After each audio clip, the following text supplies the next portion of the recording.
Yo, you guys, this is Blacklist of the Abyss, and you're watching my review for Naruto Shippuden, episode 345. And the beginning of this episode, I really didn't care that much about. Really, it was kind of boring. We There was the only real interesting part to hear in this entire conversation, I guess, that Obito is having with the Zetsus. They're trying to be funny, but they're really not. It wasn't really funny at all. They kept talking about poop. It wasn't really funny. It was kind of just stupid. It was like they were trying too hard to be funny. You could tell they were trying to be funny. It wasn't. It really wasn't. But the one interesting thing that did come out of that was hearing that because Obito has that Zetsu material on the right half of his body, he doesn't need to eat or drink anymore. He can survive without food and water. So that's actually pretty cool. I know one of the weaknesses of the whole Infinite Tsukuyomi plan that I remember is that when Obito died, there's a chance that the jutsu might be deactivated. Which I mean, when you think about it, the whole Infinite Tsukuyomi plan is just a it'll just end up causing humanity to go extinct when you think about it. But I mean, by the time Obito dies, all the people on the Earth will probably be like up there in age. Either that or they die while they're in Infinite Tsukuyomi. And then, if they're too old, they won't be able to have any more kids. So then humanity would just cease right there in that generation. But yeah, well, the fact that Obito can survive without food or water means that humanity legitimately will go extinct. So that actually makes the plan worse now that I think about it. But yeah, why am I even talking about this? The episode has nothing to do with Invincible. Oh yeah, I mean it does, but at one point the Zetsus explain the whole dream worm thing to Obito when he kind of ignores them just like he did Madara, and he decides to just work on getting out of there. So he's working out and doing all this stuff to strengthen his body and get it working again. And eventually, he actually does pretty well, and it's going really really well. And one of the Zetsu come in from through the trees and the earth and all that stuff, and all that stuff. One of the Zetsus comes in and says that Rin and Bakakashi, because that's what they call Obito. That's what they call Kakashi. I mean, they call him Bakakashi because we all know what Baka means. And in Japan, if your name starts with a Ka, it's cool to just combine the two into one, Bakakashi. So that they say that those two are in trouble. So Obito decides to go out and save them, and he wears one of the Zetsu-like armor because the first time he tries to break through the boulder, the armor just falls off. Afterwards, he puts a decent sized dent in it, but I mean, the arm just it just falls off. So the Zetsu, the Toby Zetsu, the one that has the swirls, that one just wraps around him and just acts like armor for Obito, and he leaves to go save them. And before he leaves, Madara gives him some parting words and pretty much says that he knows he'll be back. And when I read that in the manga for the first time, I always thought that it meant that, well, not that it meant, but I always thought that it hinted that Madara had something to do with what happens next, why Rin and Kakashi were in trouble. But that's never come to fruition, so I guess it's not true. Um, at this point in the I won't spoil anything, but at this point in the manga, I don't see any time where something like that would be revealed, and if so, why it would be revealed at that point in time. Like I it just doesn't seem like a very likely scenario. So I guess that theory of mine is from a couple years ago is wrong. Maybe it was just 1 year ago. Who knows? But yeah, Obito goes out to try and save Kakashi and Rin. And while he's on his way there, his eyes kind of link up with Kakashi because technically they're both Obito's eyes, but one's in Kakashi's skull. So I mean, their eyes linking up is kind of stupid, but it ends up becoming very relevant because when Obito gets there, he sees Kakashi killing Rin, Chidori slash Lightning Blade, right? Right, Kitty, right through the chest, right where her heart is. that if you didn't read the manga, you probably didn't see that coming. I mean, you might have just thrown a theory out there like that just because it would be something no one would expect. But even you were probably surprised that it was actually true. Like I personally, I think it was more impactful in the manga just because of the way it was drawn, and it was a double page spread, everything.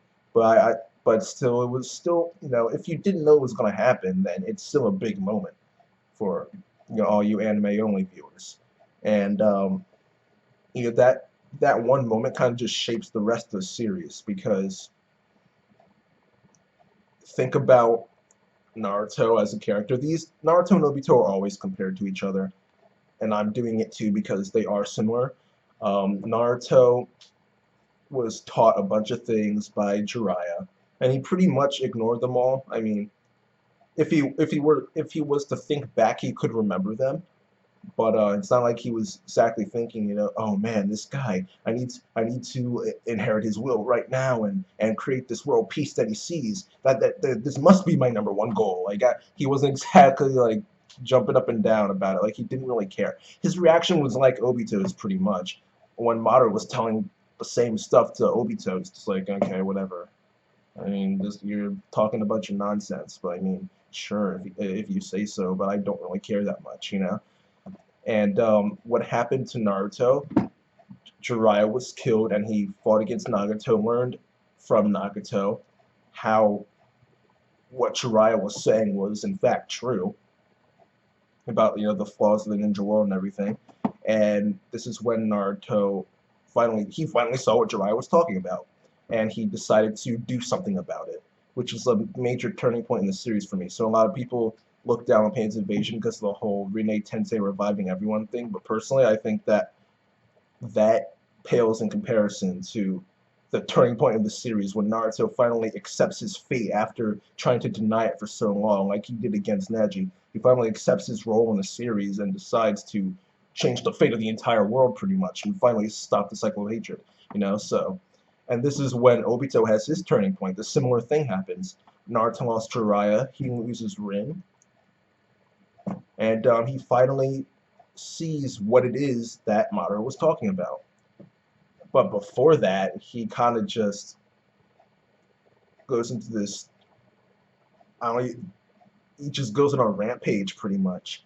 Kakashi ends up passing out right after both of them their Mangekyo Sharingan gets activated, not activated, but they both receive the Mangekyo Sharingan. Kakashi makes sense, but Obito, the only way you could argue that it makes sense is because of that whole eyes being linked thing that I mentioned before.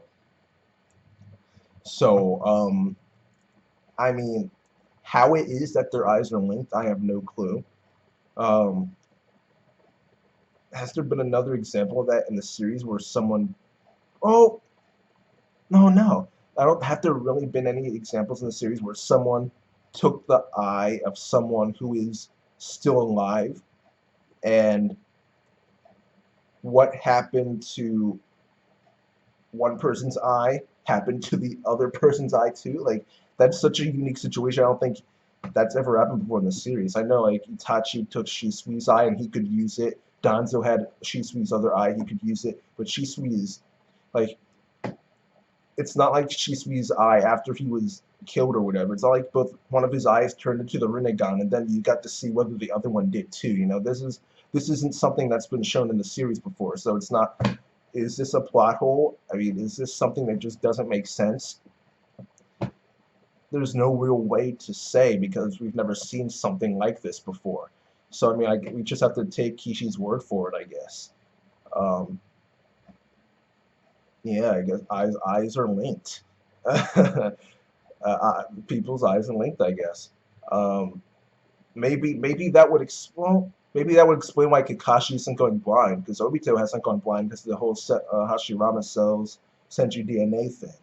So maybe that's why Kakashi isn't going blind. Who knows? But well, yeah, that would make sense. Okay, so I guess there is a link between. It's just something we kind of have to accept because we haven't seen any proof otherwise throughout the series until now, because this is a unique situation. So it's like, oh no, I can't mention that because it was it's a spoiler. Okay, forget I was about to say anything. Look, I didn't say anything, so that's good. But yeah, moving on. Obito goes on this rampage pretty much. Obito goes on his rampage, and he just starts killing guys, killing all these mist guys with wood style. And Setsu's like, wow, like, I thought I was supposed to be stronger than this guy because he's still weak from, just being saved not too long ago, like a couple weeks ago, or however long he was down there for, I don't remember. And I was supposed to be stronger than him, but right now he's, wow, combining the Senju and the Uchiha powers already, using wood style. Now I see what Madara sees in this kid. He's just destroying guys. Like, at one point, it was literally raining blood. Alright? Raining blood. That is, that was by far the best moment in the episode. By far, best moment in the episode. Right? He literally slaughtered all these guys. Okay? And all of them were just standing there, just frozen. Like, oh my god. Like, half this actually, the way he also used the Mangekyo Sharingan, too, to phase through people. The first guy threw some shuriken at him, and they just went through him. And some guys were like, wait, did he dodge? Like, what just happened? And they go to attack him. Obito takes down one guy, but he's still alive. And so a couple other guys go up in the air, and they try to, like, come down on top of Obito and stab him.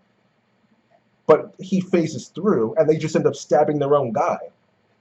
So at one point he was just running through all of them. Like, he used the Mangekyo Sharingan, he used wood style, and then you see him just stand up and just look around with blood all over the swirly Zetsu mask. And all of a sudden, all this wood just comes out of his right arm.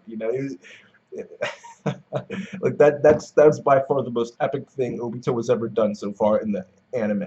Toby too. Well, yeah. Well, Toby's done a lot of stuff though. Toby's done a lot of stuff. Literally, like every single event in the history of the Naruto verse that Obito has been alive for, he can be linked to in some way, shape, or form. So, like, like he's done a lot of stuff. So maybe I shouldn't say it's the most epic thing he's ever done, but yeah, I mean, I think it's pretty epic to take control of the third Mizukage and then create the Blood Mist Village. Like, I think that's pretty legit too. Helping Itachi slaughter the Uchiha clan. That's yeah. So I can't really say that slaughtering a bunch of Mist Ninja is as cool and epic as slaughtering a bunch of Uchiha with Sharingans, but he had help from Itachi. So who cares? The point is that this was really freaking epic. Alright, it was really freaking epic. This half of the episode is a 10 out of 10. The first half is just a 6 out of 10. I didn't really care. It was just boring, bad comedy. So overall, I'll give the episode an 8 out of 10. It was, the last half of that episode was awesome. It really was. The last half of that episode was awesome. Alright, so yeah, this episode gets an 8 out of 10. There's some stuff in the preview. Well, what happens from here on out with like Obito, Madara, Rin, Kakashi, Zetsu, this flashback in general. It gets some hints about stuff in the flashback, the flashback, Jesus Christ, the preview. Kishi does so many flashbacks, I can't help but say the word. In the preview, we get some hints for a few things, but I'll wait till next week to mention those because that's an entirely different thing I need to get into, and that will just make this video like 9 minutes longer, which I don't want. So yeah, I'll just end it right here. Yeah, this episode gets an 8 out of 10. Rate, comment, subscribe, and I'll see you guys next time.